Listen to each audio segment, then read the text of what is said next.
Toxic shock syndrome, otherwise known as TSS, is an illness caused by bacteria called Staphylococcus aureus or Staph A. This bacteria can be found naturally in our noses, skin, and hair. So what's the big deal? Well, this bacteria is also responsible for causing various infections and diseases in our bodies. But don't freak out. Only 20 to 30% of people have this form of bacteria on their bodies, and not all show symptoms. In TSS, the bacteria can release a toxin that enters through the bloodstream. Then, this toxin can trigger a massive activation of immune responses, which can lead to organ failure and tissue death. So what kind of symptoms does this toxin cause? Symptoms include high fever and lightheadedness, vomiting, and severe muscle aches.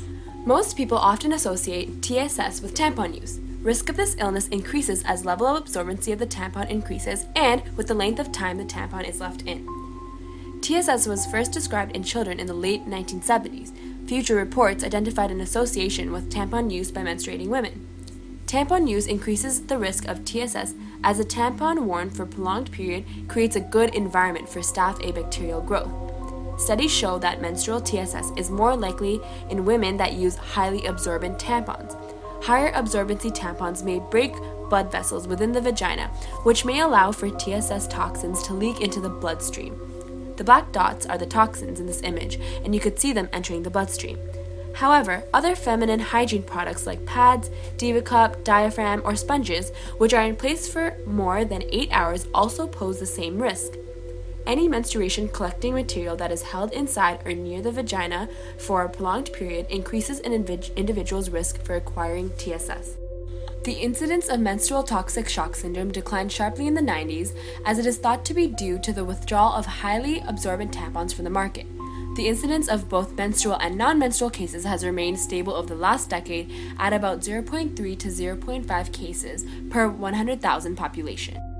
Lauren Wasser, a 24-year-old model, was using Kotex tampons when flu-like symptoms escalated to what she learned was toxic shock syndrome in 2012. Her fever was 42 degrees Celsius, her internal organs were shutting down, and she had suffered a massive heart attack. Her infection turned into gangrene, or the local decomposition of her body tissue, and she had to have her right leg amputated. Outcomes of TSS vary in severity. If caught early, the infection can be treated with antibiotics, fluids, and sometimes dialysis, often resulting in full recovery. However, if the illness is not treated in time, it can progress to organ failure and death. To minimize risks associated with feminine hygiene use and TSS, always remember to wash your hands before and after insertion. Frequently change feminine hygiene products, 8 hours max. Always use the lowest absorbency necessary. And read the label of the feminine hygiene products before you use them.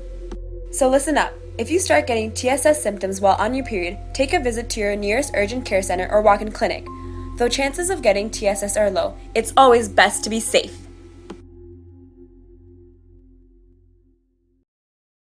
Created using Powtoon.